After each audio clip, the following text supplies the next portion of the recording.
आप कौन है और ऐसे ऑफिस में क्यों जा रही है? साहब मेरी बेटी यहाँ काम करती है। आपकी बेटी यहाँ काम करती है? क्या नाम है उनका? सुमन नाम है उसका। अच्छा, आप सुमन की मम्मी है, तो आप यहाँ क्यों खड़ी है? अंदर चलिए ना। नहीं साहब, मैं अंदर नहीं जा सकती। अगर मैं अंदर जाऊंगी ना तो मेरी बेटी की बड़ी बेइज्जती हो जाएगी। सब कहेंगे कि उसकी माँ ऐसे गाँव से है और वो मुझसे बहुत गुस्सा हो जाएगी। अंदर नहीं जाऊंगी। अरे आंटी जी, ऐसा कुछ भी नहीं है, कोई आपको जज नहीं करेगा, आप चलिए अंदर। नहीं, अंदर तो मैं नहीं जाऊंगी, पर आप मेरा एक काम कर देना बेटा, ये पैसे ना मेरी बेटी को दे देना और उससे कहना कि उसकी माँ आई थी गाँव से और ये पैसे देकर गई है। वो क्या है ना, मेरी बेटी शहर में रहती है तो यहाँ पे उसके कुछ खर्चे ज्यादा है, बस इसीलिए ये काम कर देना आप मेरा। अरे पैसे तो नहीं मिल जाएंगे, लेकिन आप इतनी दूर से आइए, एक बार मिल तो लीजिए। रुकिए, मैं उसे बुलाता हूँ। नहीं साहब। अरे आप रुकिए। हेलो सुमन, जरा ऑफिस के बाहर आना। हाँ, कुछ अर्जेंट है, जल्दी आओ। आप फिक्र मत करिए, आपकी बेटी आ रही है, आप मिल के जाइए उनसे। जी सर। वहाँ आप यहाँ? मैंने आपको मना किया था ना कि मेरे ऑफिस कभी मत आना। नहीं बेटा, मैं तो बस ये पैसे लेने आई थी तुझे। मैंने आपसे क्या बोला था कि ये पैसे मेरे अकाउंट में डलवा देना, लेकिन आपको एक बात समझ में नहीं आती क्या?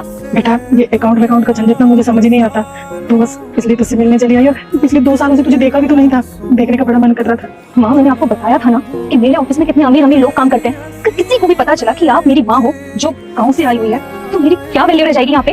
अरे बेटा तू गुस्सा मत कर, मैं अब यहाँ से चली जाऊंगी। तुझे देखना था तो देख लिया, ले ये पैसे रख ले। ठीक है, जाइए आप।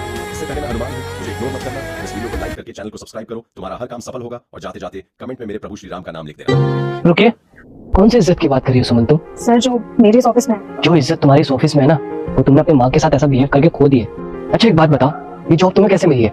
यहाँ तक तुम कैसे पहुंची हो? सर, मैंने मेहनत की है इस रेपुटेशन के लिए, इस ऑफिस के लिए। तुम्हें अपनी मेहनत दिखाई दे रही है, लेकिन अपनी माँ की मेहनत नहीं दिखाई दे रही है। एक बात बताओ, तुम यहाँ तक क्या खुद पहुंच गई हो? नहीं ना, बचपन से अब तक तुम्हारी माँ ने तुम्हें पाला होगा। तुम्हारे स्कूल की फीस, तुम्हारी कॉलेज की फीस, और यहाँ तक कि तुम्हें इस काबिल भी ना तुम्हारी माँ ने बनाया होगा। और आज ये गाँव से आई है तो तुम इन्हें जज कर रही हो। और जिस माँ ने अपनी पूरी जवानी तुम्हारे नाम कर दी और तुम्हें जो चाहिए तो उन्होंने वो ला के दिया, और आज वो गाँव से तुम्हारे ऑफिस आई है तो तुम्हारी बेइज्जती हो रही है। और तुम क्या सोच रही हो, लोग क्या कहेंगे, लोग क्या सोचेंगे, इस डर से तुम अपनी माँ से नहीं मिल रही हो। अगर तुम्हारी माँ के आने से यहाँ तुम्हारी बेइज्जती हो रही है ना, तो उनके पैसे लेने से भी तुम्हारी बेइज्जती होनी चाहिए। तुम्हें माँ का पैसा तो चाहिए, लेकिन तुम्हें माँ नहीं चाहिए। शर्म आनी चाहिए सुमन, शर्म। माँ, मुझे माफ कर देना, मैंने आपके साथ इतना गलत किया, कभी आपका ध्यान नहीं रखा, यहाँ तक कि फोन तक तो मैंने ढंग से बात नहीं की। प्लीज अपनी बेटी को माफ कर दो। अरे नहीं बेटा, तू रो मत, चुप हो जा मेरा बच्चा। मुझे तेरी बात का बिल्कुल बुरा नहीं लगा, सच कह रही, तू चुप हो। सुनो, अगर तुम चाहते हो कि यहाँ पे जॉब करो तो मेरी एक कंडीशन है।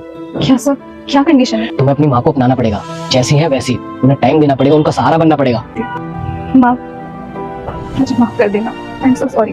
ठीक है, फिर मैं तुम्हें 3 दिन की छुट्टी देता हूँ, अपनी माँ को दिल्ली घुमाओ।